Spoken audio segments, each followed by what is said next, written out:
belief, it's a funny thing because it reminds me of a passage in Matthew chapter 29 where Jesus and the disciples are on a lake and they're fishing and there comes this great big storm and the disciples are all like, they're all terrified and they're saying, Lord, Lord, what should we do? What should we do?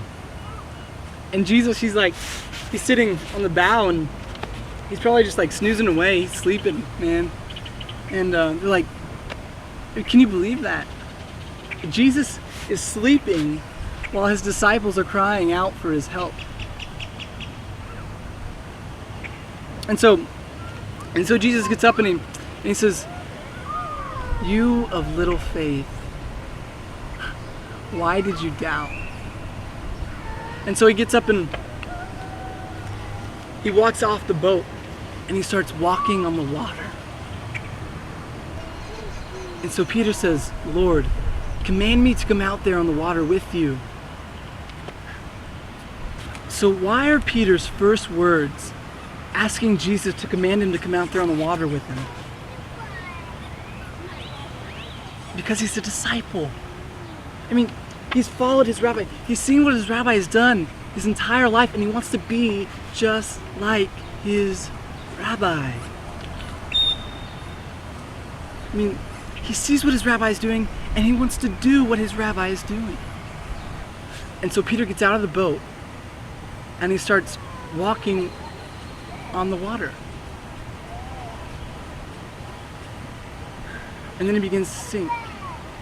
And he cries out, Lord, save me.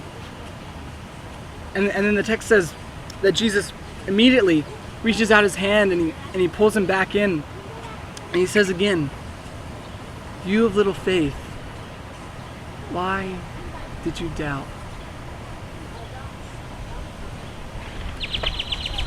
You know, I've always assumed that Peter doubts Jesus. But Jesus isn't the one sinking, is he? So then, who does Peter doubt? He doubts himself. I mean, all my life, people have been talking about believing in God. But God believes in us. In you. In me. I mean, faith in Jesus, that's important, I guess, but what about Jesus' faith in us? I mean, he must have had faith in us because the scriptures tell us that explicitly. In the scriptures, chapter 5, page 134, it says, I have been told that I need to believe in Jesus, which is a good thing. But what I am learning is that Jesus believes in me. I've been told that I need to have faith in God, which is good, which is a good thing. But what I'm learning is that God has faith in me. I mean, the scriptures tell us this explicitly, don't they? So, back to my friend I was telling you about earlier. He would have to cross the street and dodge the traffic. And he would wait till he would see a break in the traffic where there weren't as many cars coming.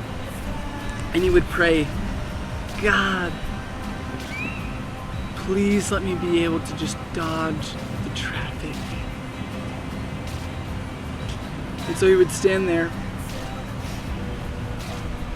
and he'd look both ways and then he would just run across the street. Maybe you find yourself in the median of life, from where you are to where you're going. But maybe you feel like you just can't cross the street for fear of getting hit by a car.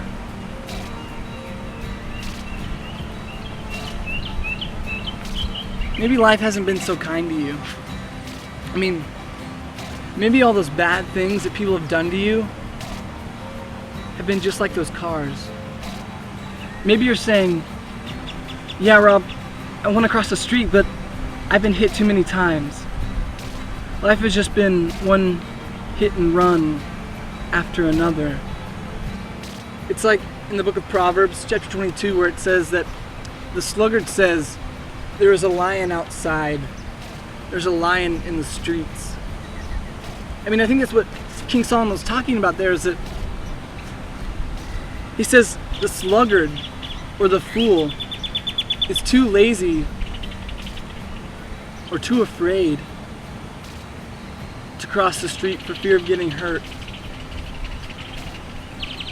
I mean, he's basically saying, I can't cross the street, I can't go out there because there's a man-eating lion out there and he's gonna eat me for lunch if I go out there and cross the street. It's interesting because just a few chapters later, in chapter 26, he says, the sluggard says that there is a lion in the road and a lion on the streets. I mean, it's almost like he's trying to drill it into our minds that the sluggard, the fool, is too afraid to cross the street. I mean, my question, our question should be, am I too afraid to cross the street? Am I letting the bad things that people have done to me in my life, am I letting that affect me to where I'm too afraid of getting hurt?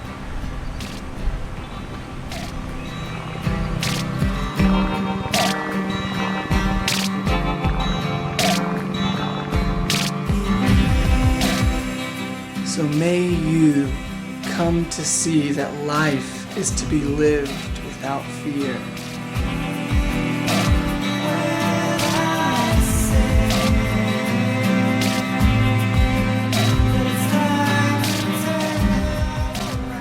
And may you be able to forgive those who have wronged you.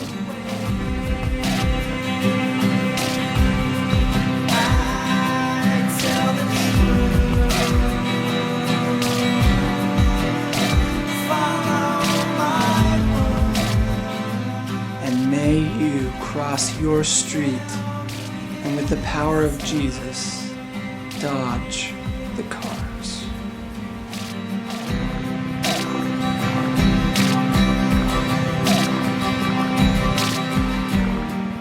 And may you not end up as a road bump on the highway of somebody else's life.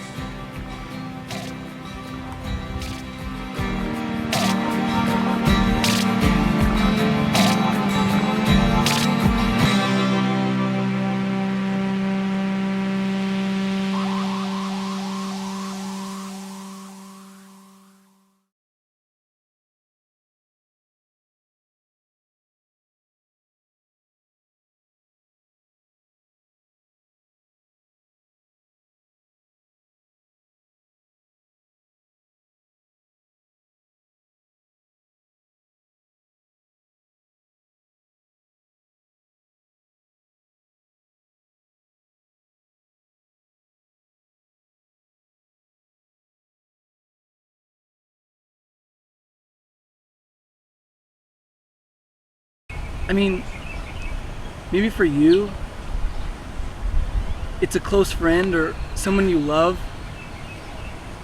who left you when you needed them the most. Or maybe you've shoot, let me start over. Dang it. You sound like Matt Chandler. I know, because I'm, alright. He does that thing where he pauses and he whispers. Yeah. But every time I try and do that, I kind of slip into Matt Chandler. That's how much we love you, Matt. All right.